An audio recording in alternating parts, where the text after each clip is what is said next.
आज मैंने अपने किचन में बनाई है छिलकों वाली मूंग दाल।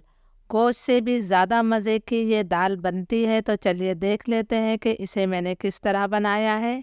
अस्सलामुअलैकुम। मेरा नाम है शाहीन और मैं अपने किचन में आप सबको खुश आमदीद कहती हूँ। आज मैं अपने किचन में बहुत ही आसान तरीके से मज़ेदार छिलकों वाली मूंग दाल बना रही हूँ। ज़रूर इस रेसिपी को ट्राई कीजिएगा।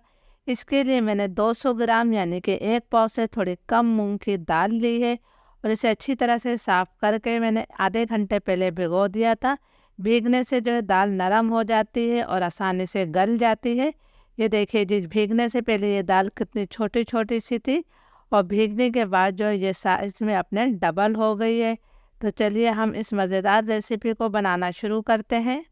मज़ेदार छिलकों वाली मूंग दाल बनाने के लिए हम दाल को कढ़ाई में डाल देते हैं। दाल का पानी मैंने निकाल दिया है।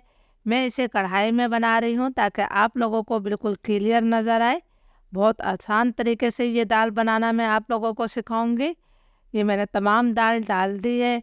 एक दरमियाने साइज़ का मैंने टमाटर लिया है, जिसे छोटे टुकड़ों में काट कर शामिल कर दिया है दाल में।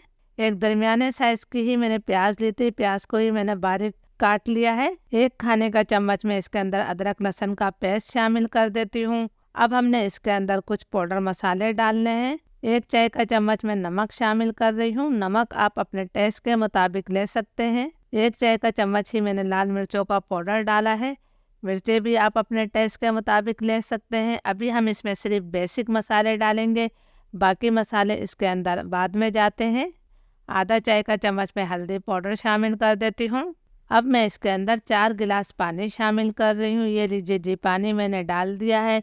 इसको हम हल्का सा मिक्स कर देते हैं। फ्लेम में लो टू मीडियम रखूँगी। लो टू मीडियम फ्लेम पर हमने इसे ढककर 35 से 40 मिनट तक पकाना है। ढक्कन आपने थोड़ा सा खोल के रखना है, मुकम्मल ढकना नहीं लगाना है। दाल को पकते हुए तकरीबन 35-40 मिनट हो गए हैं। दाल हमारी बहुत अच्छी तरह से गल गई है। माशाल्लाह, आप देख सकते हैं कि दाल कितनी अच्छी तरह से गल गई है। तो अब मैं इसी लकड़ी के चम्मच से इस दाल को जो है 2-3 मिनट तक घोट लेती हूँ, ताकि जो भी हमारे प्याज और टमाटर है वह बिल्कुल यकजान हो जाए और अलग से तैरते हुए नज़र ना आए।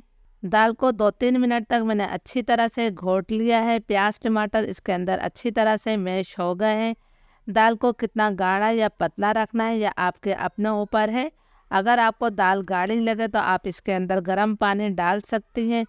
अब दाल के जायके को बढ़ाने के लिए इसके अंदर हमने कुछ और मसाले शामिल करने हैं। 1 चाय का चम्मच मैंने इसके अंदर धनिया पाउडर शामिल किया है। ये घर का पिसा हुआ धनिया है, इसलिए आपको थोड़ा सा दरदरा नज़र आ रहा होगा। आधा चाय का चम्मच में गरम मसाला पाउडर शामिल कर रही हूँ, इससे भी दाल में बहुत अच्छा जायका आता है। आधा चाय का चम्मच में भुना और पिसा हुआ ज़ीरा शामिल कर रही हूँ। ये मसाले हमारी दाल को बहुत ही खुशबूदार बना देंगे। तो चलिए मैं इसे अच्छी तरह से मिक्स कर लेती हूँ। तमाम मसालों को मैंने अच्छी तरह से मिक्स कर लिया है। तो चलिए अब हम इसका बहुत ही मज़ेदार सा तड़का तैयार करते हैं। फ्राई पैन में मैंने 3 से 4 खाने के चम्मच घी लिया है। मैं तड़का घी से लगा रही हूँ। घी से जो है तड़का बहुत ही जायकेदार बनता है। अगर आपके पास घी नहीं है तो आप तेल ले सकते हैं। घी को मैं हल्का गरम कर लेती हूँ। घी गरम हो गया है। ये मैंने 4 से 5 लहसुन की कलियां ली थी, जिन्हें बारीक काट कर शामिल कर दिया है। आधा चाय का चम्मच में इसके अंदर ज़ीरा शामिल कर रही हूँ। अब हमने पहले ज़ीरे और लहसुन को हल्का सा फ्राई करना है, बहुत ज़्यादा डार्क कलर नहीं करना है। ज़ीरा और लहसुन हमारा फ्राई हो गया है, तो मैं इसके अंदर 5 गोल मिर्चें शामिल कर रही हूँ और इसके साथ ही 2-3 मैंने मोटी वाली हरी मिर्चें ली हैं, जिन्हें काट के शामिल कर दिया है। अब हम 10 सेकंड तक जो है इसको भी फ्राई कर लेते हैं। फ्लेम आपने लो रखना है, लो फ्लेम पर इसे फ्राई करना है।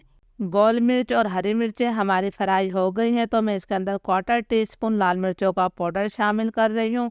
चूल्हा मैंने बंद कर दिया है। इसको भी हमने अच्छी तरह से मिक्स कर लेना है। लीजिए जी, हमारा मज़ेदार तड़का तैयार है। ये मज़ेदार तड़का हमारे दाल के जायके को कई गुना बढ़ा देगा। लीजिए जी, मैंने तड़का शामिल कर दिया है। इसके साथ ही मैं इसके अंदर थोड़ा हरा धनिया शामिल कर देती हूँ। चूल्हा मैंने बंद कर दिया है और इसे हम 5 मिनट के लिए ढक देंगे, ताकि तड़के की खुशबू बाहर ना निकले। फिर 5 मिनट बाद हम इसे सर्व करेंगे। 5 मिनट हो गए, हमारी मज़ेदार दाल तैयार है। तो चलिए इसे हम गर्मा गर्म ही सर्व कर लेते हैं।